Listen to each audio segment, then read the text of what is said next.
Good morning, TikTok. Welcome to part 10 of how in just 2 days now, the Sacramento County Sheriff's Department will be coming to lock me out of a home that I have lived in for the past 23 years and how I got here. This segment's going to be a little bit different because I want to pause for just a moment and acknowledge the time that you've spent with me. If you've been here from the very beginning, we spent over an hour now, and you've allowed me to share my story, and I'm grateful to you. I'm grateful for the time that you've given me on this platform to be able to share my story. I'm grateful for your comments. I'm absolutely humbled by the time you've taken and the questions that you've asked and your gracious comments and your well wishes. So thank you. Thank you for being here. I also want to add that in case there's a problem with my videos, because yesterday some of the comments disappeared, I moved everything over to my existing YouTube channel, which is called The Great Gratitude Project. And you can find the videos listed there because it's just a second place that I post them, just in case anything happens on this particular platform. And again, thank you again for everything. I now want to move on to one of the questions that I was asked by one of the persons in my comments named Tam.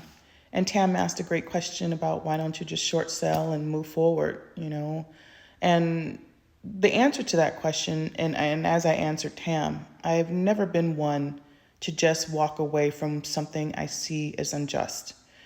Growing up in the foster care system, becoming a ward of the state, it showed me that there were things that would just happen to children who didn't have the language, who didn't have the maturity, who didn't have the mindset to be able to advocate for themselves. And I think with the water situation and the issues with the schools and the children that need help, my child that needs help, I think it falls in line with the same thing, which is why I have such a driving force behind what is happening.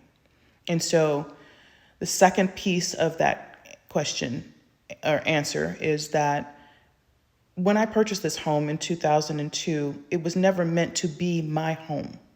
I purchased this home for my children. As in 2002, as I watched things change and grow, and I saw bringing these precious children into the world, that I would need to do something because things were getting more and more expensive, and salaries and cost of livings and things weren't keeping up with how expensive things were in this state, in California. And so when I purchased the home, it was always my intention to leave the home to the children, either as the primary dwelling for one or both of them, or as an income property, so they at least had something for themselves as additional income. So that's why I didn't just sell and move away.